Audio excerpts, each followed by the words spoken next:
আমাদের তবারকের প্যাকেটগুলো এনে রাখবেন, আমরা বলা ছাড়া দিবেন না।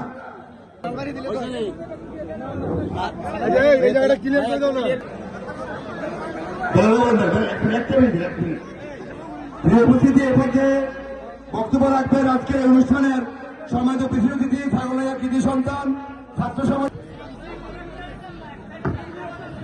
বিসমিল্লাহির রহমানির রহিম। পৌর শাখা কর্তৃক আয়োজিত আজকের এই নির্বাচন পরবর্তী মত বিনিময় সভা ও ইফতার ও দোয়া মাহফিলের সংগ্রামী সভাপতি মাননীয় সংসদ সদস্য জনাব রফিকুল আলম মজনু, উপস্থিত জাতীয় নির্বাহী কমিটির এমপি ও এই এলাকার বিএনপি যুবদল ছাত্রদলের নেতৃবৃন্দ, বন্ধুরা, আমরা করব এবং ইমানকে আরো সুদৃঢ় করব।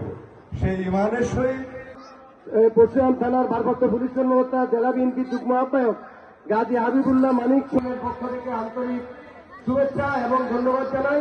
এখন সংক্ষেপে গুরুত্বপূর্ণ বক্তব্য রাখবেন আজকের প্রধান অতিথি ফেনী 1 আসনের নবনির্বাচিত সংসদ